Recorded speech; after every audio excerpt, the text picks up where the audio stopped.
Kita mulakan dengan berita gembira dari Macau. Pasangan bergu lelaki negara Wan Arif Wan Junaidi Yap Roy King mengesahkan kejuaraan terbuka Macau 2025 selepas menundukkan pasangan Indonesia Sabar Karyaman Gutama Moh Reza Pahlavi Isfahani siang tadi. Dalam aksi akhir di Macau East Asian Games Dome, Wan Arif Roy King menang 22-20, 21-18 sekaligus merangkul gelaran jelajah dunia BWF pertama mereka. Gandingan ranking ke-24 dunia itu menampilkan aksi penuh bertenaga menepaskan pasangan nombor 8 dunia dalam pertembungan 80 minit. Ia juga misi membalas dendam Wan Arif Roy King selepas tewas tipis kepada pasangan Indonesia itu pada perlawanan akhir Masters Sepanyol tahun lalu. Kemenangan itu menjadi dorongan terbaik sebelum mereka membuat penampilan sulung pada kejohanan dunia di Paris dari 25 hingga 31 Ogos. Sebagai juara, Wan Arif Roy King membawa pulang hadiah wang tunai $29,230.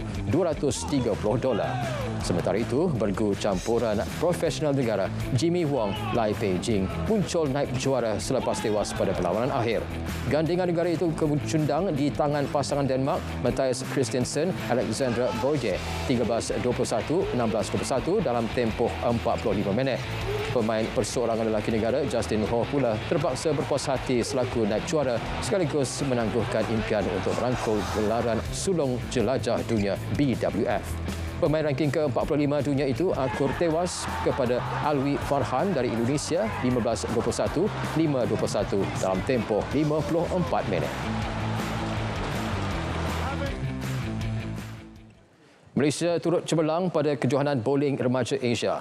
Pasukan negara menutup kempen kejohanan di Doha, Qatar itu dengan muncul terbaik dalam kelompok Asia Tenggara dalam edisi kali ini. Ia hasil kejayaan membawa pulang keseluruhan 7 emas, 1 perak dan 5 gangsa.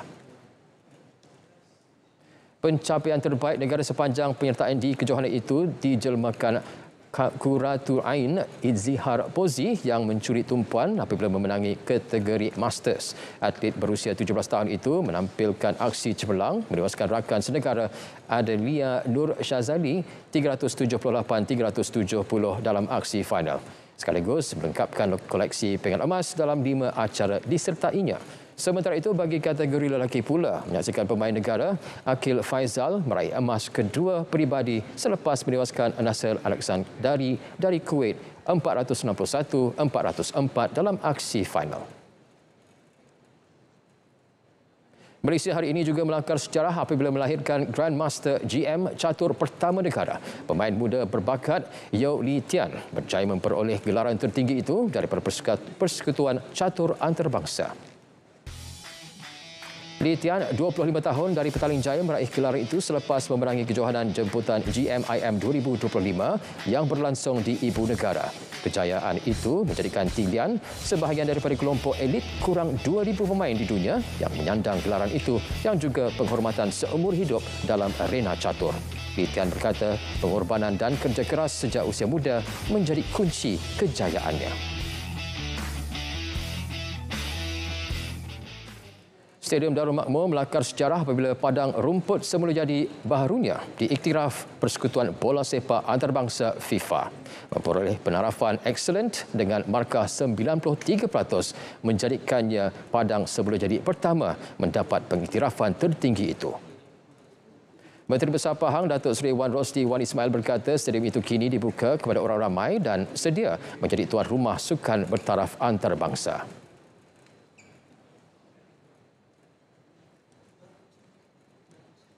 Dengan adanya padang baru bermutu tinggi ini, kita akan dapat melahirkan atlet-atlet kita, pemain-pemain bola kita yang berkualiti, yang bukan saja menjadi hero di peringkat negeri, tapi boleh sampai ke peringkat kebangsaan.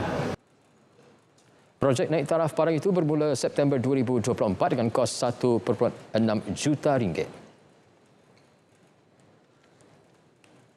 Kejuaraan Mobile Legend Bang Bang MLBB Piala Pertengahan Musim MSC 2025 hasrat Selangor Red Giants srg.org untuk mempertahankan kejuaraan tidak berhasil apabila tunduk di pentas akhir.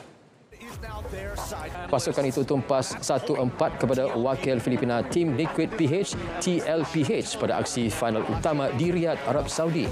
Perlawanan yang berlangsung dalam format 7 terbaik itu menyaksikan pasukan SRG.OG membuka gelanggang dengan garang apabila memaksa atau memenangi aksi pertama dalam tempoh 16 minit. Bagaimanapun, pasukan yang turut dibarisi dua pemain import itu mula hilang rentak selepas aksi pembukaan. Sekaligus membolehkan TLPH memenangi 4 perlawanan berturut-turut dan meraih gelaran pertama mereka. Selaku juara, TLPH membawa pulang hadiah tunai $1 juta, manakala SRG.OG meraih $500,000. Sekian berita perdana. Malaysia Madani, rakyat disantuni. Assalamualaikum.